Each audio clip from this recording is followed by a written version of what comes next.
इस शिविर में संत दर्शन के विभिन्न विषयों यथा खेल, साधना, लोक संग्रह, अधिकारी साधक, ऐतिहासिक अंतरावलोकन, जीवित समाज के लक्षण, हमारी संस्कृति, अनुशासन, उत्तरदायित्व, ध्वज, नेतृत्व आदि को विस्तार से समझाया जाता है। बालिकाओं के लिए पृथक शिविरों का आयोजन होता है जो 4 अथवा 7 दिन के होते हैं। इन शिविरों में बालिकाओं को विभिन्न कार्यक्रमों द्वारा हमारे गौरवमय इतिहास और संस्कृति से परिचित कराया जाता है एवं क्षत्रिय नारी के रूप में उनके दायित्व बोध को जागृत किया जाता है। शिविर का संचालन वरिष्ठ स्वयं सेविकाओं द्वारा किया जाता है। शिविर स्थल की व्यवस्था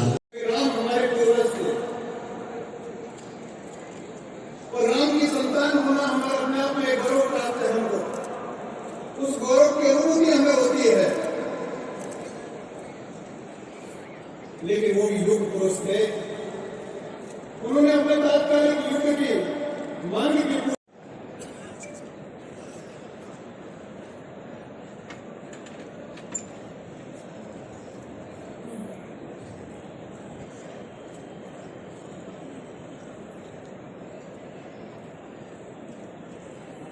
पूज्य श्री धन सिंह जी जन्म शताब्दी समारोह में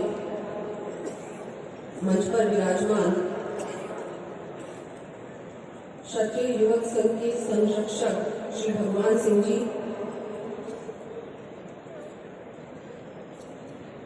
हमारे संघ प्रमुख श्री लक्ष्मण सिंह जी, श्री महावीर सिंह जी, हमारे केंद्रीय मंत्री अनुराग ठाकुर जी, केंद्रीय मंत्री गजेंद्र सिंह जी, शक्ति सिंह जी, जो हमारे कांग्रेस के मध्य प्रदेश के अध्यक्ष हैं, देश के कोने कोने से आए स्वयं सेवक, सभी महानुभावों, यहाँ उपस्थित सभी मेरे परिवार के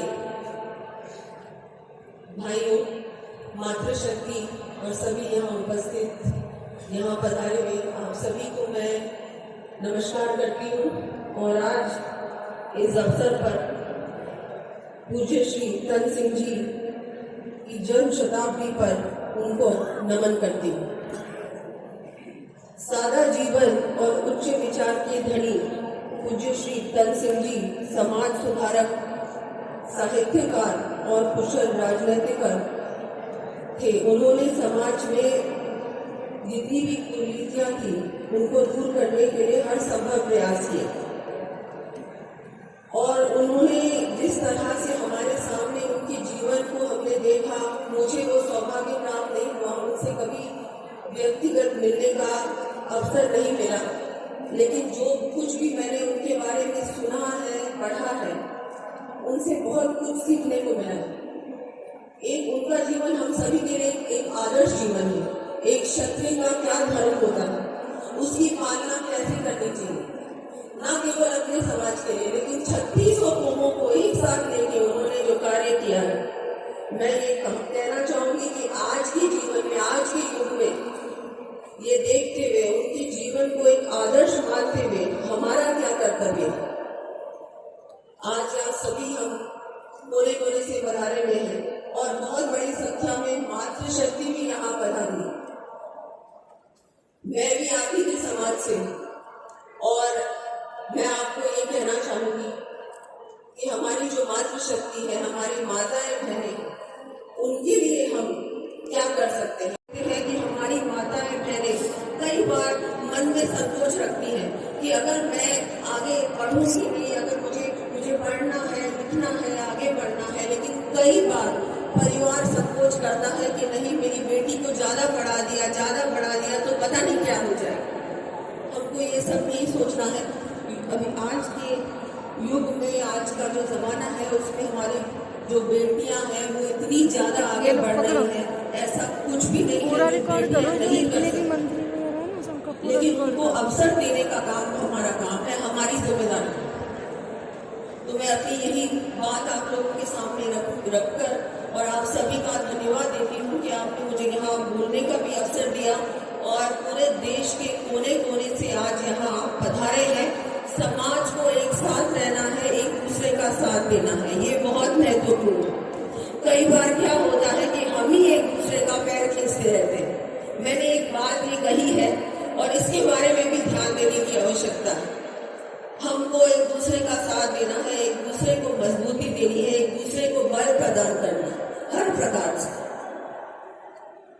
सभी को धन्यवाद कि आप सब यहाँ पधारे हैं। सभी को मैं प्रणाम करती हूँ और बहुत बहुत धन्यवाद देती हूँ। आभार। संघ प्रमुख श्री बाला प्रतिवर्ष ग्रीष्मकालीन प्रशिक्षण शिविर में संगठन के सुचारू संचालन के लिए अपने सहयोगियों में केंद्रीय स्तर पर संचालक प्रमुख, केंद्रीय कार्यकारी एवं विभाग प्रभारी नियुक्त किए जाते हैं।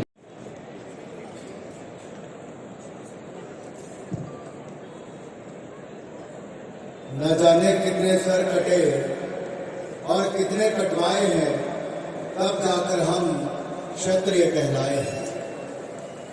अपना जीवन देकर सबका जीवन खरीदने वाले, अपने कर्तव्य को ही जीवन की सार्थकता और गहन उत्तरदायित्व समझने वाले, अपने आप को संपूर्ण रूप से अपने लक्ष्य से बांधने वाले, समाज में अनुशासन की भावना भरने के लिए स्वयं को आत्मशासन में बांधने वाले, जीवन की ठोकरों और परीक्षा को अपना सौभाग्य मानने वाले, समाज के लिए जीवन, गौरव और सम्मान जुटाने के लिए अनोखे साधना कुटुंब श्री क्षत्रिय युवक संघ के प्रणेता परम पूज्य तन सिंह जी की 100वीं जयंती पर मैं उनको कोटि कोटि नमन करता हूं, वंदन करता हूं, प्रणाम करता हूं। श्री क्षत्रिय युवक संघ के संरक्षक माननीय भगवान सिंह जी और संघ प्रमुख श्री लक्ष्मण सिंह जी, मंच पर उपस्थित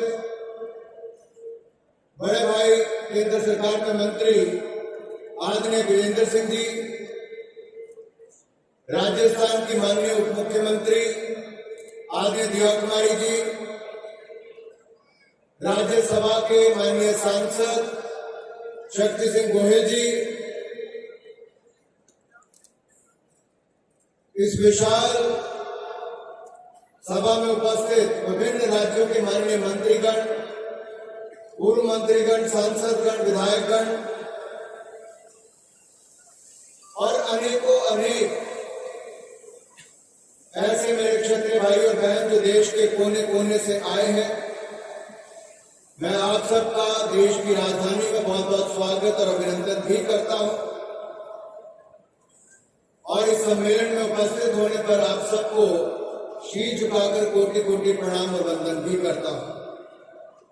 जिस संघ की वैचारिक नींव मात्र 20 वर्ष की आयु में एक छात्र द्वारा अपने छात्रावास में रखी गई हूं और उसका देश की राजधानी दिल्ली में इतना बड़ा सम्मेलन देखकर मेरे हृदय को अति प्रसन्नता हो रही है।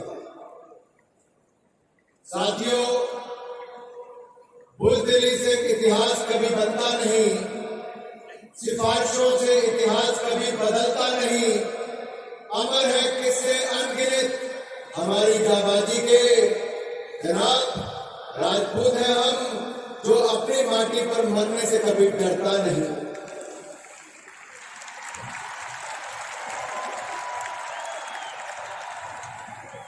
क्षत्रिय समाज वास्तव में देश और समाज की रक्षा करने के लिए सदैव समर्पित रहा है।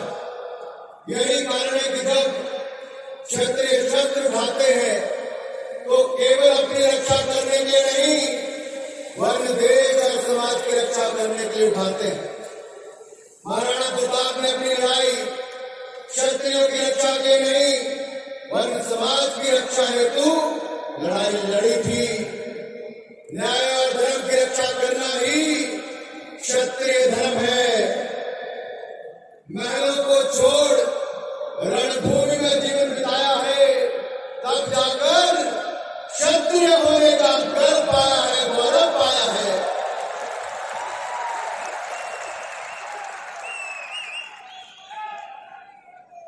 ऐसे युग पुरुष विरल ही होते हैं, ऐसे युग पुरुष विरले ही होते हैं जो हिंदुस्तान के इतने वर्षों के बाद भी समुदाय के इतने सारे लोगों को एक साथ जोड़ पाने में और समाज को एक सूत्र में बांधने पर अपना सामर्थ्य हो, वो सामर्थ्य किसी और का नहीं, स्वर्गीय तन सिंह जी का ही। हमारे आदरणीय तंत्र।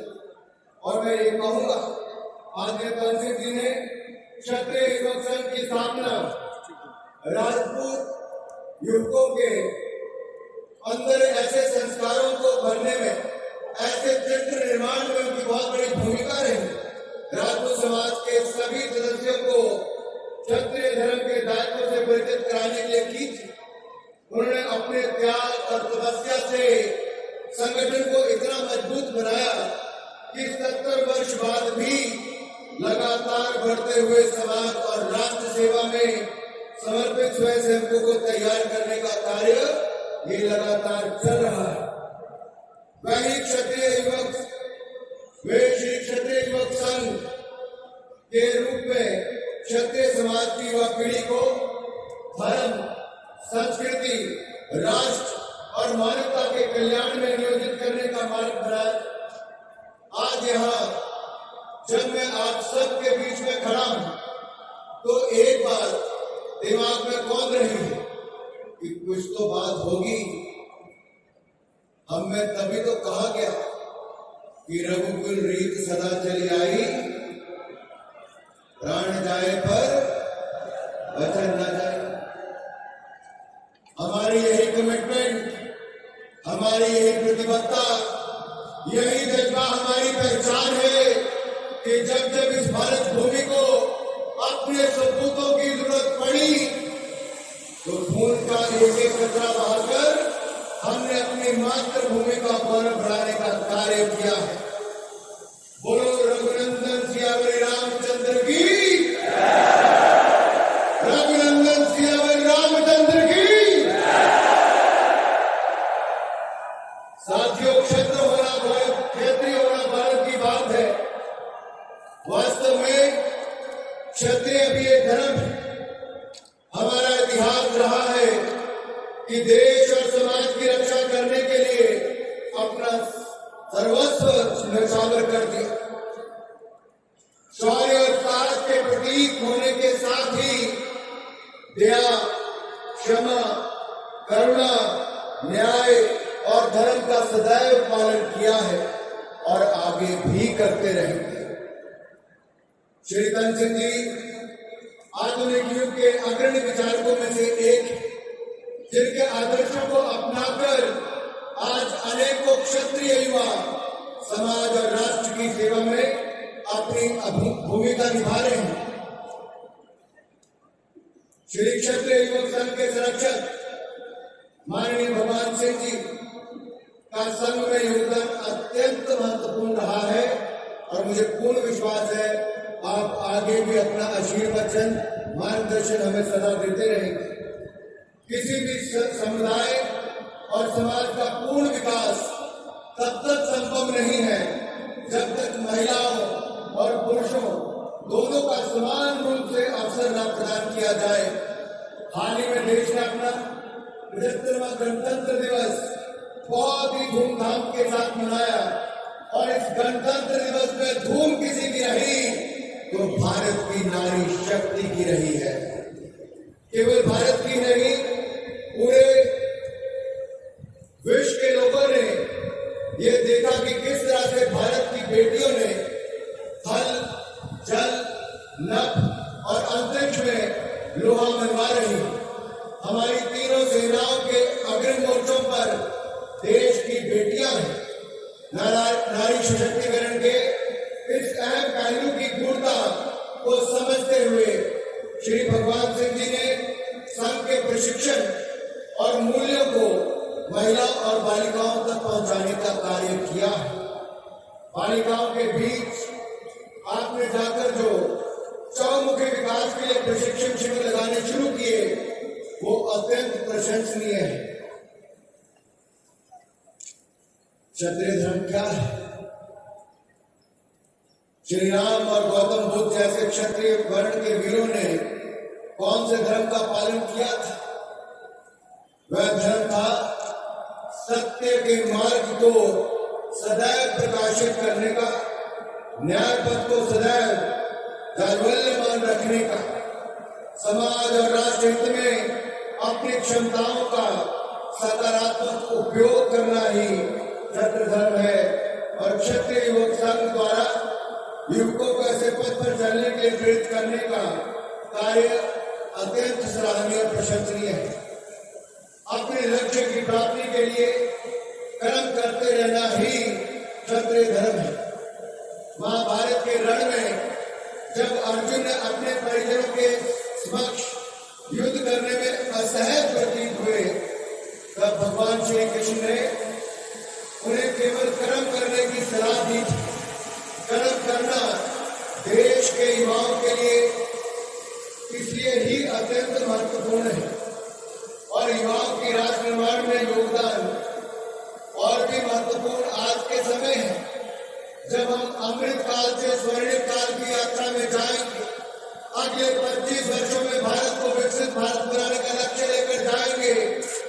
तो श्री तन सिंह जी ने इसे इतने वर्षों पूर्व ही पहचान लिया था।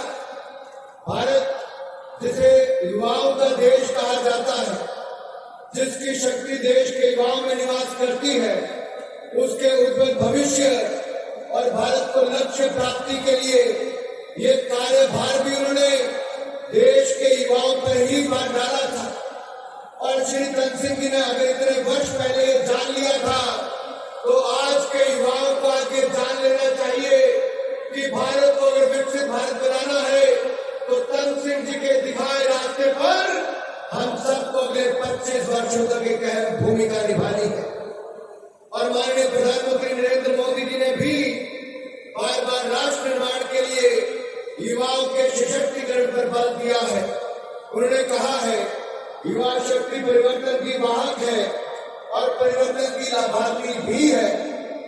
युवा सशक्तिकरण सदा मोदी सरकार की प्राथमिकता रही और इसलिए 31 अक्टूबर 2023 को सरदार पटेल की जयंती पर प्रधानमंत्री नरेंद्र मोदी जी ने माई भारत संस्था को देश के सामने रखा। ये माई भारत एक डिजिटल प्लेटफॉर्म है स्वयं सेवा के भाग को आगे बढ़ाने के लिए और आप में नेतृत्व निर्माण की क्षमता इसको बढ़ाने के लिए इस संस्था को बनाया गया है। मात्र 3 महीने के अंदर 1.5 करोड़ से ज्यादा युवाओं ने माई भारत पर ऑनलाइन जाकर सदस्यता ग्रहण की। आज वो राष्ट्र निर्माण में अहम भूमिका निभा रहे हैं। मेरे युवा साथियों, युवा विकास और युवाओं के नेतृत्व में विकास के लिए हर तरह से प्रयास हम लोग केंद्र से लेकर राज्यों में कर रहे हैं। आज भारत के सामने एक ऐसा अवसर है कि हम अपने भारत को, जहां स्वामी विवेकानंद जी से लेकर तन सिंह जी के सपनों को साकार कर सकते हैं और नरेंद्र मोदी जी के नेतृत्व में लगातार उस दिशा में काम कर रहे हैं। आज भारत जब अपने स्वर्णिम काल के पथ पर अग्रसर है, तो मैं कह सकता हूं, आज आवश्यकता है ऐसे संगठनों की जो दक्षिण से लेकर उत्तर तक, पूर्व से लेकर पश्चिम तक सभी क्षेत्रों से आप सब लोग चलकर 2-2 दिनों में ट्रेनों में बैठकर दिल्ली की सड़क की ठंड में भी आप अनुशासित होकर सुबह से यहां पर बैठे हैं। ये दिखाता है तन सिंह जी ने कैसी सेना तैयार की थी और कैसे विचार सबके बीच में भरे। 70 वर्षों में जो उन्होंने किया है, आज वो हम सबको आगे बढ़ा रहा है। आज जब भारत आगे बढ़ रहा तो मैं इतना ही अंत में कहूंगा, ज्यादा समय नहीं लूंगा। मैं उन युग प्रवर्तक पूज्य तन सिंह जी को उनकी स्वामी जयंती पर उन्हें नमन करता हूं, जिनके नाम मात्र से ऊर्जा का प्रसार हो जाता है, उनके स्मरण से कर्तव्य बोध हो जाता है और जिन्होंने श्री क्षत्रिय युवक संघ के रूप में समुदाय को एक साथ जोड़कर रखने के लिए एक मंत्र दिया है। और मंत्र क्या है? डर उन्हें लगे जिनके कर्मों में दाग है। हम तो राजपूत हैं, हम तो क्षत्रिय हैं, हमारे तो खून में भी आग है। आप सबने मुझे यहाँ पर निमंत्रण दिया, बोलने का अवसर दिया मैं अपनी ओर से एक बार फिर आप सबका आभार करते हुए आप सबका धन्यवाद करता हूं और तन सिंह जी को कोटि कोटि प्रणाम करता हूं। जय हिंद, जय भारत, जय छठ। आभार माननीय अनुराग जी कोहली विधायक देवदत्त भी हमारे साथ। ये सभी लोग विशेषता ये है कि जो रेले आई है उनके साथ सब साथियों के साथ बैठ कर आए। आदरणीय टी राजा जी,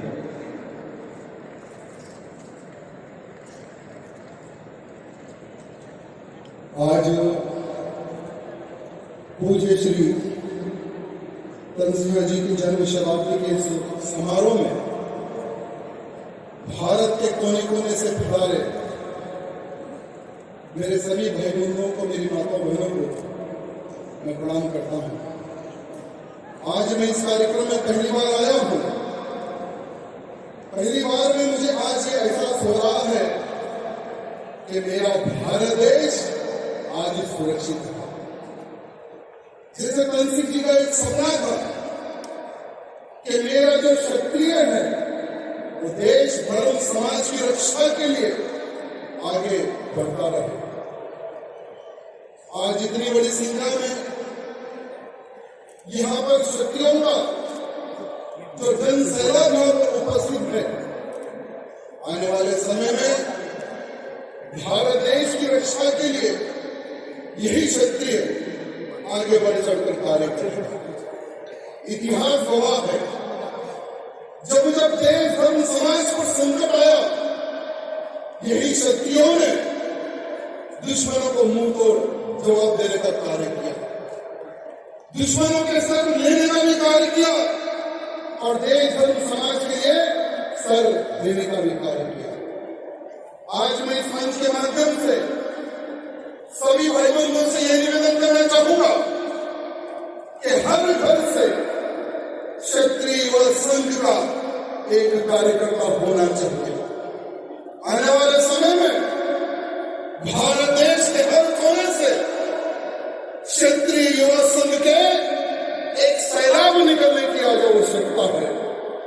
मैं इस मंच के माध्यम से जो मंच पर उपस्थित यहां संस्था निर्माण कर जो हमारे तन सिंह जी ने जो ये मंच दिया है, इस मंच को जो लेकर आगे चलने का जो कार्य कर रहे हैं, मैं उन सबको हृदय से धन्यवाद प्रकट करता हूं और सभी से यही निवेदन करना चाहूंगा। तन सिंह जी का एक सपना था कि मेरा क्षत्रिय आगे बढ़े, मजबूत रहे। तो इस मंच के माध्यम से मैं आप सबसे हाथ जोड़ के यह निवेदन करना चाहूंगा कि एक समय पहले हमारे क्षत्रियों के पूर्वजों ने, अकबर हो या औरंगजेब हो, उन सबसे लोहा लिया, उन सबको जवाब दिया। आने वाला समय भी उसी प्रकार का रहेगा। तो हमें हमारी समाज की रक्षा के लिए, हमारे देश की रक्षा के लिए अपने आप को मजबूत रखने की आवश्यकता है। बोलो भारत माता की जय श्री राम। जन्म शताब्दी एक ऐसा बहुप्रतीक्षित अवसर है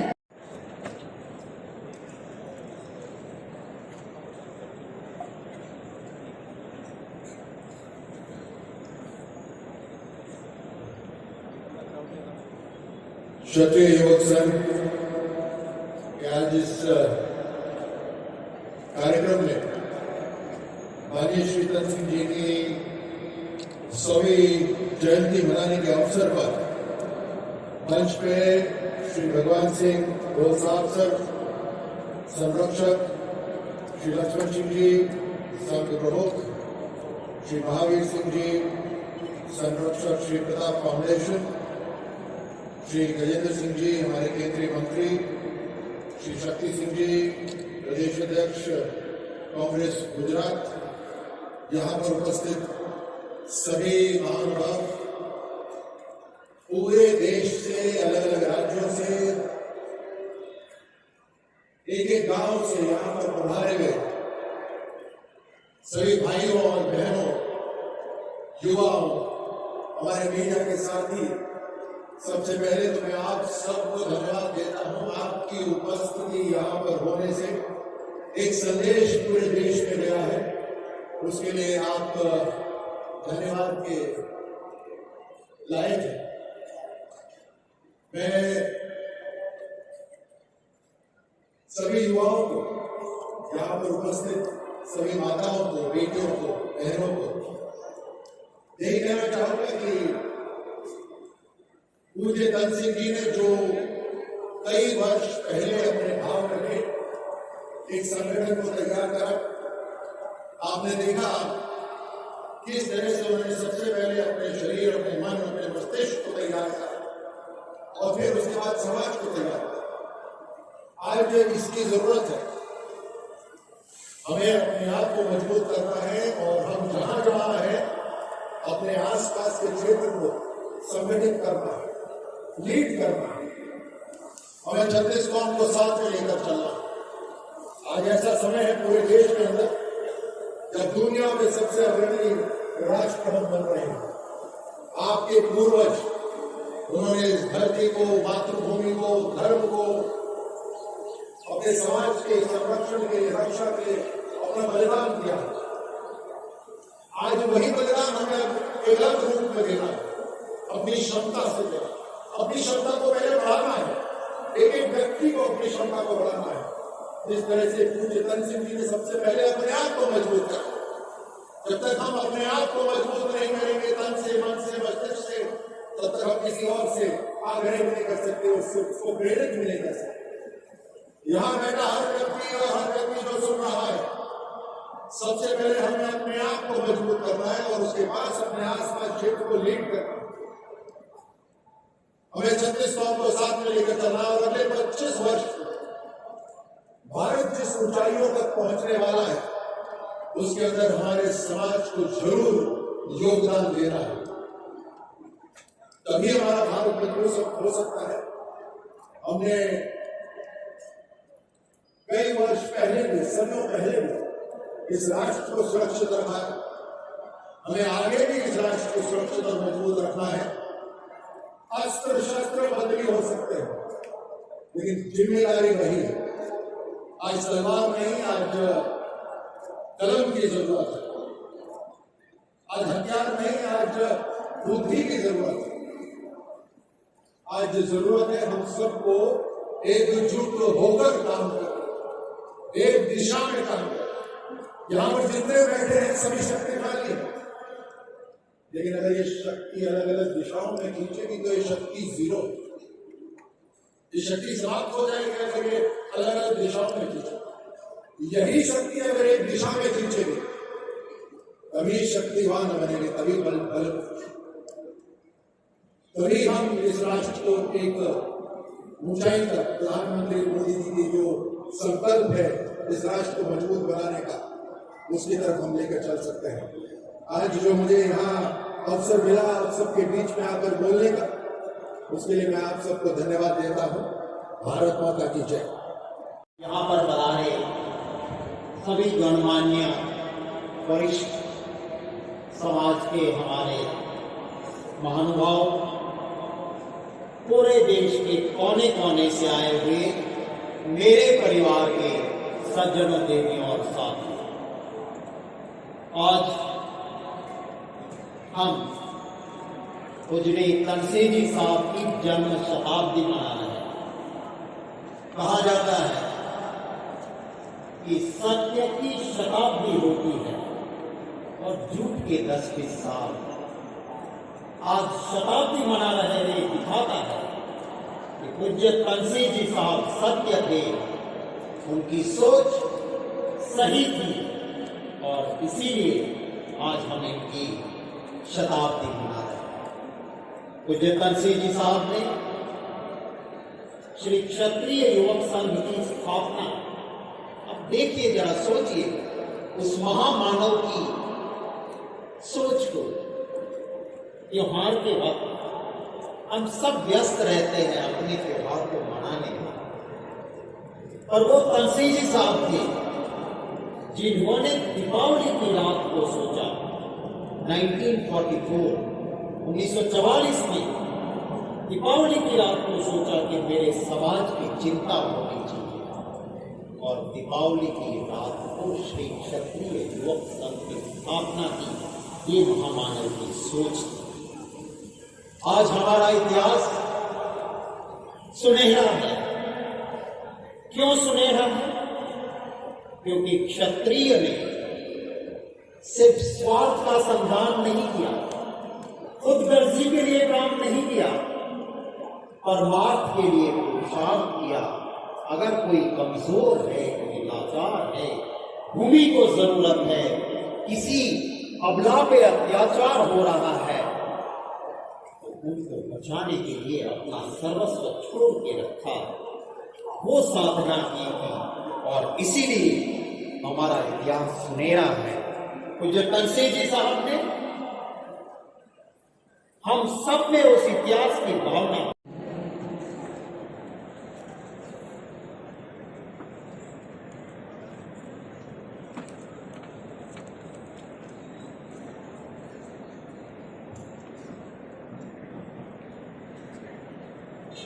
इस गरिमामय समारोह में उपस्थित परम श्रद्धेय भगवान सिंह जी, परम श्रद्धेय लक्ष्मण सिंह जी, श्रीमान गजेंद्र सिंह, श्रीमान शक्ति सिंह,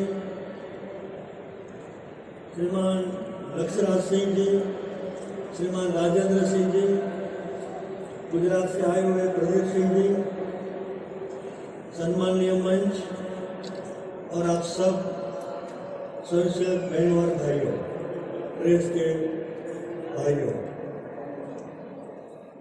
बाड़मेर राम देविया गांव में ये महामानव का जन्म हुआ। अभी आपने जीवनी के बारे में बहुत अच्छा बढ़िया प्रेजेंटेशन देखा और पढ़ा भी। बड़े होकर के अपने दिल में एक जलन थी कि मेरे समाज के लिए मैं कुछ करूं। आरएसएस के संपर्क में आने के बाद क्षत्रिय योग की स्थापना की। अभी हमने देखा और पढ़ा कि कई पुस्तकें हैं, कई भाषण हैं, कई स्वयंसेवकों को लिखे पत्र हैं। उनमें से मैंने आपके लिए 2-4 शब्द निकाले हैं।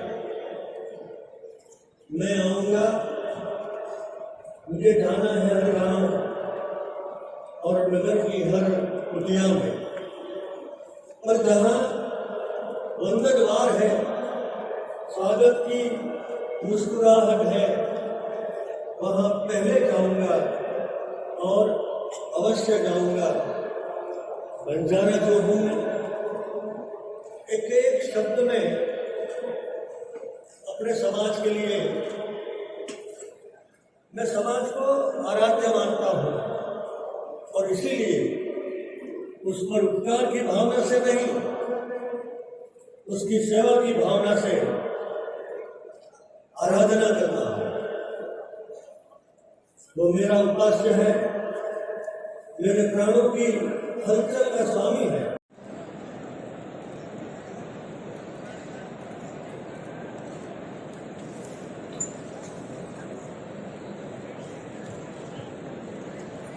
परम पूज्य तनसेन जी के जन्म शताब्दी समारोह में इस गरिमापूर्ण मंच को सुशोभित कर रहे मेरे जैसे कई लोगों के मार्ग प्रवर्तक, संघ संरक्षक, प्रातः स्मरणीय भगवान सिंह साहब, वर्षों से क्षत्रिय युवक संघ हमारी पीढ़ी में जो संस्कार दे रहा है, पूरे देश भर के ऐसे संस्कार स्वयंसेवकों का नेतृत्व कर रहे आदरणीय संघ प्रमुख लक्ष्मण सिंह साहब, श्रद्धेय महावीर सिंह जी,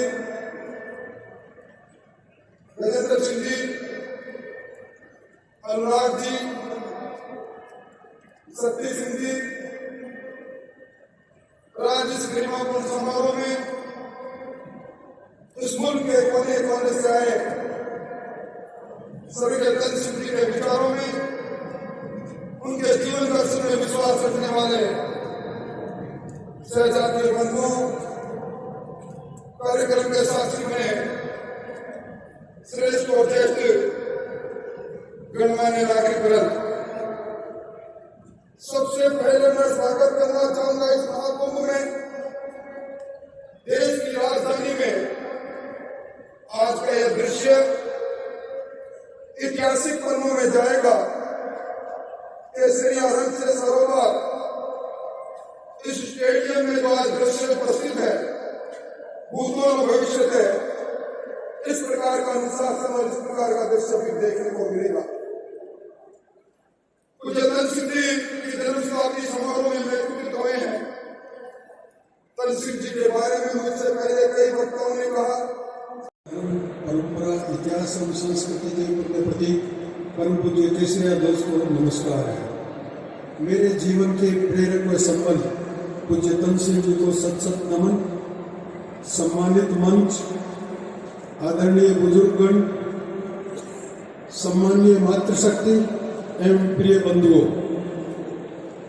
आज हम जो समारोह मनाने जा रहे हैं, उन तन सिंह जी का जन्म 25 जनवरी 1924 को हुआ था और 25 जनवरी 2024 को जो 100 साल पूरे हो रहे हैं, उसको पूरे क्षत्रिय के जहां जहां भी काम होते हैं सब जगह बड़े धूमधाम से मनाया गया, बड़े उत्साहपूर्वक मनाया गया। लेकिन 2023 में 25 तारीख को जब जयंती मनाई, उस समय यह निर्णय लिया गया कि इस एक शताब्दी वर्ष को, इस वर्ष को जो 100वां साल है, उस शताब्दी वर्ष को वर्ष भर मनाना है, समारोह पूर्वक मनाना है शताब्दी वर्ष को। और इसलिए तभी से अनेकों कार्यक्रम हुए हैं, गांवों में हुए हैं, शहरों में हुए हैं, बड़े बड़े कार्यक्रम भी हुए हैं, वर्चुअल भी हुए हैं। लगातार तन सिंह जी को याद करते हुए और तन सिंह जी के दिए हुए काम को कैसे हम कर सकते हैं, उसके लिए अनेकों काम हुए हैं। और इसीलिए ये जो समारोह पूर्वक एक साल मनाया गया, उसका समापन आज है। ये समापन समारोह है और वो समापन समारोह इच्छा ये थी कि दिल्ली में ही मनाया जाए, क्योंकि दिल्ली में आसपास में दूसरे प्रदेशों के लोग ज्यादा इकट्ठे हो सकते हैं। दिल्ली शहर में भी हिंदुस्तान के हर प्रदेश के लोग कुछ न कुछ रहते हैं, इसलिए उनके बीच भी जो तन सिंह जी ने अपने जीवन में कहा था, किया था, वो बात पहुंचनी चाहिए। इसलिए आज 28 तारीख को, क्योंकि 25 को हम मना नहीं सकते थे, इजाजत नहीं मिलती, 26 जनवरी के कारण जो जितने रेस्ट्रिक्शंस होते हैं उसके कारण इजाजत नहीं मिल पाती, इसलिए समारोह आज किया गया है। समारोह में हम तन सिंह जी के बारे में जानना चाहते हैं तो उनके जीवन के बारे में बताया गया था। उनका जन्म हुआ उनके ननिहाल में। उनके पिता बलवंत सिंह जी एक बहुत ही प्रतिष्ठित व्यक्ति थे और वो जहां रहते, जहां अपने गांव में रहते थे, तो वहां आसपास के सब लोग कोई भी मुसीबत में फंसते वो राय लेने आते थे, तो लोगों की लगातार भीड़ लगी रहती थी। लेकिन तन सिंह जी 4 साल भी पूरे नहीं कर पाए थे और उनके पिता का स्वर्गवास हो गया। कल्पना कीजिए ऐसी स्थिति में क्या होगा, कृषि भूमि, इसके अलावा कोई पैदा नहीं और करने वाला कोई काम करने वाला कोई नहीं। ऐसी परिस्थिति में उन्होंने उनका जीवन बीता है। काम करते थे, उन्होंने पार्ट टाइम सर्विस कर रखी थी कॉलेज में ही, लेकिन उनको पता चला कि मेरे 2 साथी ऐसे भी हैं, उनके पास भी फीस के पैसे नहीं है। तो उस समय तक क्षत्रिय की बात भी पैदा नहीं हुई थी, लेकिन वो सामाजिक भाव जो अंदर चिंतन पैदा करता था वो पनप रहा था। तो उनके लिए कुछ कमाना चाहिए, तो उन्होंने छात्रावास की जमीन खूब पड़ी थी, अधीक्षक महोदय से इजाजत ली, क्यारियां बनाई, सब्जियां उगाई और वो सब्जियां बेचकर पैसे लेकर उनकी फीस बढ़ी। छात्रावास में नीम के पेड़ थे, खूब दांतु तोड़ के लाते रोज सुबह और छात्रावास के प्रत्येक लड़के के तकिए के पास रखते थे और उनसे कहते कि महीने भर में तुमको बराबर दांतु सप्लाई करूंगा, मुझे महीने का 1 रुपया दे दिया करो। इस प्रकार से उनको अपने साथियों की वो मदद कर रहे थे। इससे भी पार नहीं पड़ी, पूरा नहीं हो रहा था, तो उन्होंने पास में एक दर्जी था, उसके यहाँ गए और कि तुम तो रात को बंद करके चले जाते हो, दिन में काम करते हो, तुम्हारा बचा हुआ कोई छोटा मोटा काम हो तो मुझे बता दो, मैं कर लिया करूंगा। रात को वहां काम करते थे, उससे जो कमाई होती थी वो भी उनके काम आती थी। और फाइनल परीक्षा जब होने वाली थी उस समय फीस की फिर दिक्कत हो गई, तो उन्होंने पत्र लिखा बिरला जी को, जिनकी कॉलेज थी, कि मुझे 60 रुपये भेजिए, मैं जब नौकरी करूंगा या पैसा कमाऊंगा उसे मैं आपको लौटा दूंगा। बिरला जी को बड़ा आश्चर्य हुआ कि ऐसा आदमी है जो पैसा भी मांग रहे और वापस लौटाने की भी बात कर रहा है, आज तक मुझे ऐसा कोई आदमी नहीं मिला। उन्होंने संदेश भेजा कि इनको तुरंत पैसा दे दिया जाए। इस तरह से वो सामाजिक भाव तो पहले से ही था और वो पैसे भी उन्होंने लौटाए। लेकिन 1944 की दीपावली के दिन जो अंकुर पैदा हुआ, उसके कारण उन्होंने कार्य करना प्रारंभ किया और वो कार्य करने का जो तरीका था बाकी संस्थाएं जैसे करती थी उसी प्रकार का तरीका था कि इकट्ठे हो, सम्मेलन करें, प्रस्ताव पास करें और फिर प्रस्ताव का क्या हो रहा है क्या नहीं हो रहा कुछ पता नहीं। और प्रस्ताव पास करते हम शराब नहीं पिएंगे और हम अगर पीते रहते तो पता नहीं किसने छोड़ी किसने नहीं छोड़ी पता नहीं। तो उस प्रणाली से 2 अधिवेशन भी हुए, जैसा बताया गया था चतुर्थ के परिचय में, जोधपुर में और फिर कालीपाड़ी में। और वो प्रसन्न नहीं थे, वो बिल्कुल इस तरह से संतुष्ट हो कि नहीं सही काम हो रहा है। इसलिए उनके मन में आई कि पत्थर के ऊपर रस्सी चलती है कुएं में, और रस्सी तो पतली होती है, मुलायम होती है, लेकिन पत्थर कितना सख्त है उसको भी काट देती है, धीरे धीरे ग्रू बन जाता है। तो अगर निरंतर कोई काम किया जाए, लगातार काम किया जाए, उसका असर होता है और जीवन में सुधार तभी आएगा जब हम ऐसा कुछ असरदार कोई तरीका अपनाएंगे। और तब जाकर इन्होंने चतुर्युग का ये वर्तमान रूप जो है, जिसमें अभी बताया गया था स्वाध्याय लगती है, शिविर लगते हैं, उस वर्तमान स्वरूप को तैयार किया और उस हिसाब से ये काम चल रहा है। सन 1946 की 22 दिसंबर से ये वर्तमान स्वरूप पैदा हुआ और तब से ये लगातार काम चल रहा है। इस काम के चलते चलते जो पहले परिचय में भी एक बार बताया था किसी ने, व्यष्टि से समष्टि और समष्टि से परमेष्टि, ये साधना पथ जो है, चतुर्युग की जो साधना का मार्ग है वो ऐसा है कि व्यक्ति अपने को सीमित नहीं रखता, व्यक्ति अपना विस्तार करता है और समाज में इकट्ठा होता है। अर्थात अपनी स्वयं की जो इच्छाएं हैं उनको समाज की इच्छाएं के प्रति समर्पित करता है। एक काम मेरे करने से अगर समाज का या मेरे परिवार का नुकसान हो रहा है तो मैं चुप हो जाऊंगा, वो काम नहीं करूं, ये तो है सही भाव। और मुझे तो मेरा काम करना, इससे परिवार का नुकसान हो या समाज का, यह है अवनति का भाव। और इस भाव को पैदा करने का यह तरीका है चतुर्युग की साधना। लेकिन इतना ही करके रुक नहीं जाता है, इसके आगे की साधना क्या है? इसकी आगे की साधना है परमेश्वर की साधना, यानी अपने अंतर को बिल्कुल स्पष्ट करो, निर्मल करो। अंतर जब निर्मल होगा तो आत्मा का परमात्मा से मिलन होता है। इसलिए इस साधना के माध्यम से ही अपने सभी दुर्गुणों को, अपने सभी विकृतियों को धीरे धीरे धीरे धीरे हम समाप्त कर दें, यह आवश्यक है। और इस प्रकार का ये काम चल रहा है। लेकिन जैसा अभी एक अपने सहगीत गाया था, उसकी एक पंक्ति थी, गीत अभी सुनाया गया, कौम के अरमान मुझ में बोलते हैं।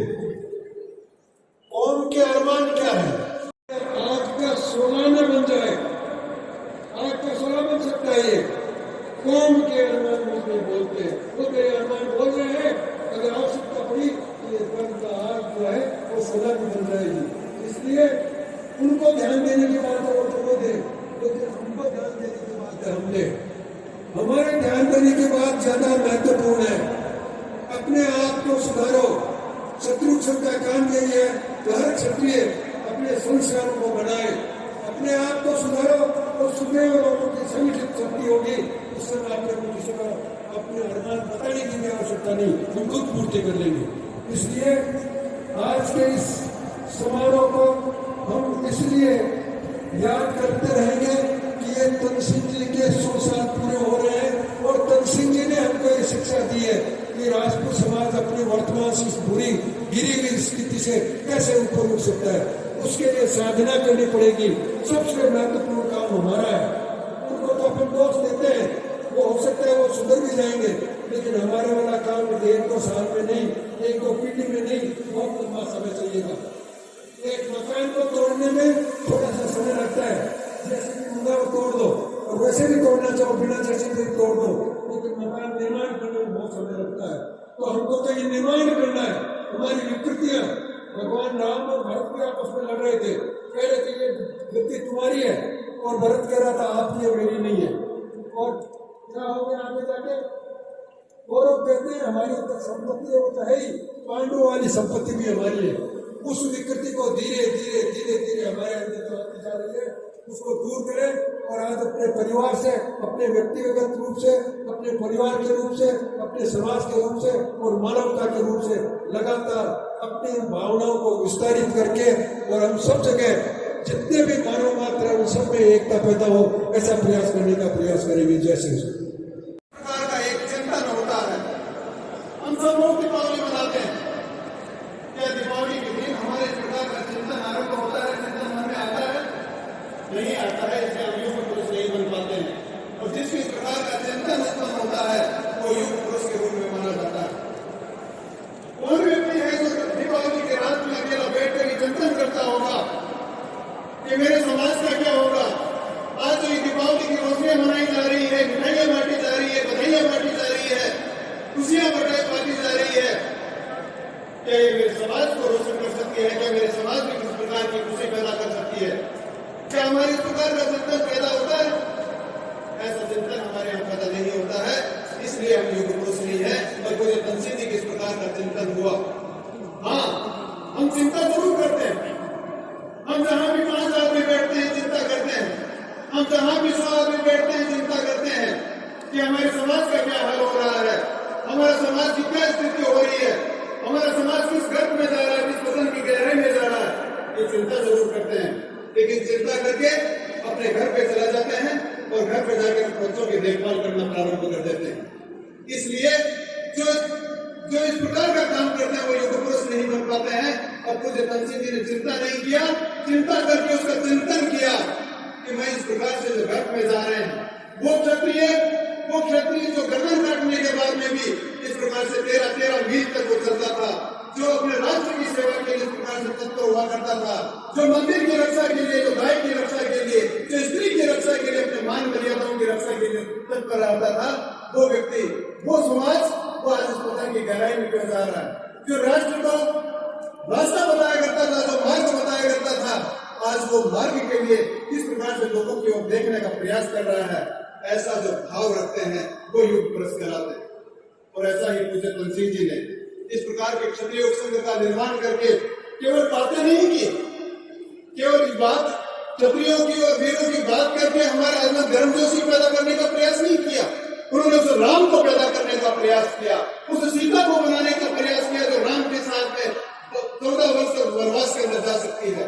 उन्होंने उस लक्ष्मण को निर्माण करने का प्रयास किया जो भाई की सेवा के लिए तत्पर हो सकता है और 14 वर्ष के लिए। ऐसा व्यक्ति जो बहुत जो निर्माण करता है, जो मार्ग का निर्माण करता है, वही वास्तव में क्षत्रिय कहलाता है, वही क्षत्रिय बन सकता है और वही युग पुरुष कहला सकता है। इसलिए हम आज पूज्य तनसीह जी को है वो युग पुरुष कहते हैं। और आज उस युग पुरुष की हम शताब्दी समारोह मना रहे हैं। इसे राष्ट्रीय राजधानी हमारी दिल्ली के, आपको बहुत बार इस प्रकार से आता होगा कि बार बार इस प्रकार की भीड़ इकट्ठा करते हैं, लेकिन एक भीड़ होती है और एक अनुशासन जो दिखाने का प्रयास करता है, वो क्षत्रिय संघ के दृष्टिकोण से आपको दिखाने का प्रयास कर रहे हैं। हम जब भी कहीं जाते हैं और इस प्रकार के समारोह में प्रकट होते हैं तो हम हमारा अनुशासन हम जो एकत्रित होते हैं, वो जो संगठन बनता है, वो संगठन का निर्माण हम नहीं कर पाते हैं, संगठन का भाव हम नहीं दिखा पाते हैं। और क्षत्रिय संघ आपको इस प्रकार की एक प्रणाली देता है, इस प्रकार का एक मार्ग देता है कि यहाँ आकर प्रत्येक व्यक्ति अपने आप के अंदर एक क्षत्रियत्व का निर्वहन करता है, क्षत्रियत्व बनने का प्रयास करता है और क्षत्रिय बनकर दिखाने का प्रयास करता है। तो यही अनुशासन है। हम सभी लोग आए, मैं ज्यादा न बोलते हुए एक छोटा सा दृष्टांत आपको कहता हूँ। उस दृष्टांत के बाद मैं अपनी बात को समाप्त करता हूँ। एक जंगल में आग लगी और उस जंगल में आग लगने के बाद जो सारे के सारे जो पशु पक्षी थे वो उस आग को बुझाने में लग गए। कोई कुछ काम कर रहा था, कोई मिट्टी डाल रहा था, कोई पानी डालने का प्रयास कर रहा था, कुछ उस आग से दूर जाने का भी प्रयास कर रहे थे। एक छोटी सी पक्षी था, वो छोटा सा पक्षी अपने चोंच के अंदर पानी भरकर नदी से और उस आग में डालने का प्रयास करती। वो चिड़िया जब वहां से पानी लेकर आती थी, कुछ वो पानी गिर जाता था और कुछ पानी वो वाष्प बनकर उड़ जाता। एक हाथी था, उस हाथी ने कहा, ये चिड़िया तेरी इस छोटे से चोंच के अंदर तुझे पानी लाकर इस आग को बुझाने का प्रयास कर रही है, इस आग से तो तू किस प्रकार से बुझा पाएगी? उसका मजाक उड़ाया। उस चिड़िया का जो जवाब था वो हमको आज के इस समारोह से वो प्रेरणादायी संदेश हमको लेकर आना चाहिए सभी को। उस चिड़िया का जो संदेश था, उस चिड़िया का जो जवाब था, उस चिड़िया का जवाब यह था कि मेरी इस चोंच में जो पानी भरकर मैं ले जा रही हूँ, इससे चाहे ये आग बुझे या न बुझे, इससे तो इस आग पर कोई फर्क पड़े या न पड़े, लेकिन जब कभी इस इतिहास, इस जंगल का इतिहास लिखा जाएगा, उस दिन मेरा नाम इस आग को बुझाने वालों में नाम आएगा, आग लगाने वालों में नाम नहीं आएगा। हम आज के इस समारोह से यही संदेश लेकर जाए कि हम जहां कहीं भी रहे, जिस किसी राज्य में रहे, जिस किसी क्षेत्र में रहे, जहां भी हम काम करें, हम आज जो इतिहास लिखा जा रहा है हमारे कौम का, उस कौम के इतिहास में भागीदार बनने के लिए, उस इतिहास को मिटाने वालों में हमारा नाम नहीं हो, उस आग लगाने वालों में हमारा नाम नहीं हो, हम उस आग बुझाने वाले में हो। यही प्रार्थना और इसी के साथ जय सर्वशक्ति। आभार महोदय। शांत धर्म के पालन की हित शक्ति को बढ़ावे निश्चय क्षत्रिय कुल का कल्याण करने वाले मां भगवती दुर्गे को नमस्कार है। शांत धर्म के प्रतीक पूज्य केसरिया ध्वज को सम नमस्कार है। मेरे जीवन के संबल और प्रेरक और मेरे जैसे लाखों लोगों के जीवन का निर्माण करने वाले श्री तनसिंह जी को बारंबार प्रणाम है। तनसिंह जी के जन्म शताब्दी वर्ष के समापन के कार्यक्रम में हम सब के बीच में अपना आशीर्वाद देने के लिए पधारे हुए श्री क्षत्रिय संघ के माननीय संरक्षक श्रद्धेय भगवान सिंह जी के श्री चरणों में प्रणाम करता हूं। मंच पर उपस्थित श्री क्षत्रिय संघ के माननीय संघ प्रमुख श्री लक्ष्मण सिंह जी, राज्यसभा के सांसद श्री शक्ति सिंह जी, और आज इस महनीय कार्यक्रम में देश भर से आए हुए सभी सम्माननीय अतिथिगण, स्वयंसेवक बंधुओं बहनों, आप सबको भी मैं प्रणाम करता हूं, आप सबका अभिनंदन करता हूं, आप सबका अभिवादन करता हूं।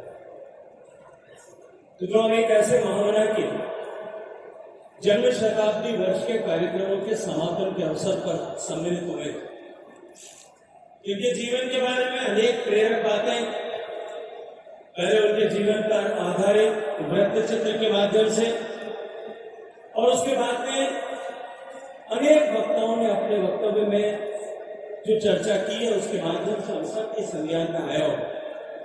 एक ऐसा व्यक्ति जिसने अभाव के से ग्रसित एक परिवार में जन्म लिया और जन्म के साथ ही परिस्थिति जो दुर्भाग्य जिसका सहोदर था, जिसके साथ में दुर्भाग्य पैदा हुआ था कि 4 साल की छोटी सी आयु में उस 1924 के साल में पैदा हुआ व्यक्ति जब 2028 में अपने पिता को खो दिया और उसके बाद में बनने वाले आने वाली चुनौतियों में दुर्गादास की भांति उन सारी चुनौतियों को अपने लिए एक सौभाग्य मान करके जो आगे बढ़े, ऐसे जीवन के, ऐसे आदर्श जीवन के प्रणेता सदैव तनसिंह जी को हम सब लोग स्मरण करने के लिए, उनके जीवन से प्रेरणा लेने के लिए आज यहाँ एकत्रित आए। मित्रों, कल्पना कीजिए, महाभारत का किस्सा याद आता है।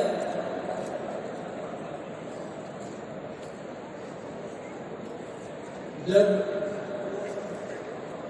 महाभारत का युद्ध कौरवों और पांडवों के बीच न होने के लिए जितने भी समझौते किए जाने थे, लेकिन युद्ध होना आवश्यक।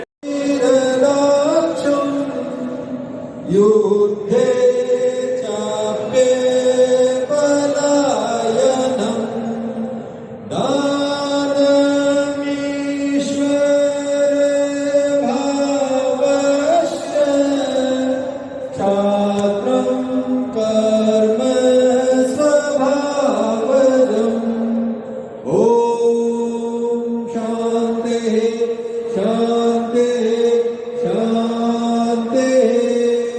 संघ ध्वज प्रणामी 2 3 संघ दीपकिरण।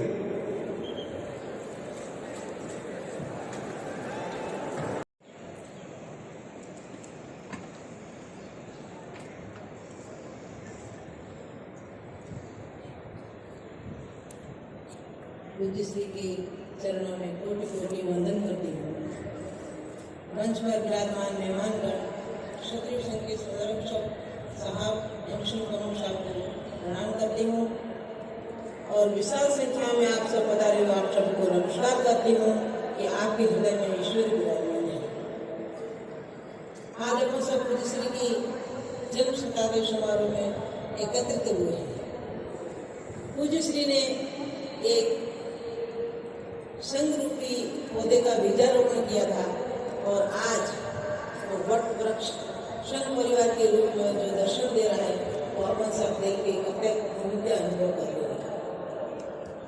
कईयों के मन में प्रश्न होते होंगे कि ये युग पुरुष कैसे होंगे जिनकी जन्म शताब्दी में इतना जनसलाप इकट्ठा हुआ है, वो कैसे होंगे? कई उनको जानते थे, कई उनके साथ में भी रह चुके हैं, कई उनकी गोद में खेल के बड़े भी हुए, लेकिन जिन्होंने देखा नहीं है तो उनके मन में ये उत्कृष्टता रहती है कि कैसे होंगे। तो उनको जानना हो वो ये कुछ कैसे हैं, कैसे थे, उनको जानना है तो हमें क्षत्रिय संघ से जुड़ना पड़ेगा। वो ही उनका विराट स्वरूप है। उनके लिखे हुए पुस्तकें हैं, संघ से जुड़ना पड़ेगा। हर संघ के खेलों के मैदान में वो हमें मिलेंगे या झंकार के गीतों में वो हमें मिलेंगे या बोधि के पाठ पढ़ाते हुए हमें उनके दर्शन होंगे या हम यज्ञ की आहुति देते हैं इसी तरह हमें पुरुष के दर्शन होंगे। लेकिन उसके लिए हमें संघ से जुड़ना पड़ेगा। यही उनका स्वरूप है। इस समारोह में महिलाओं की बहुत अच्छी सी संख्या देख के एक महिला होने के नाते विशेष अनुग्रह करूंगी माताओं से, बहनों से, बेटियों से कि अपने जीवन में क्षत्रिय संघ को लाओ, जीवन में क्षत्रिय संघ को उतारो। माता निर्माता होती है, चाहे वो माता बतासा हो, चाहे माता अनुसुईया हो, जीजाबाई हो, जयवंताबाई हो या फिर माता मोती कौर जी हो।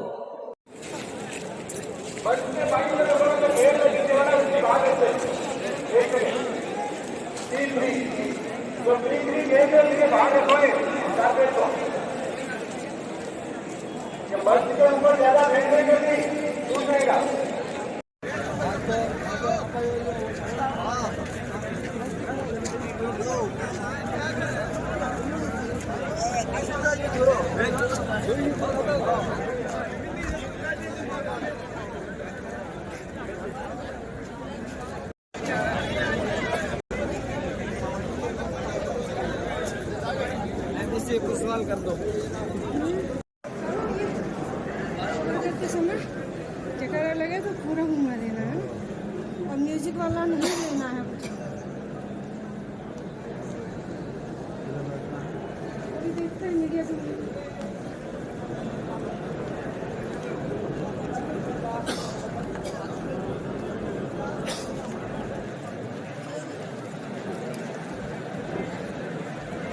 मरम्मत नहीं होती, पत्थर बिखर रहे हैं और फिर भी हमको इसलिए आरक्षण नहीं मिलेगा क्योंकि वो बड़ा मकान है।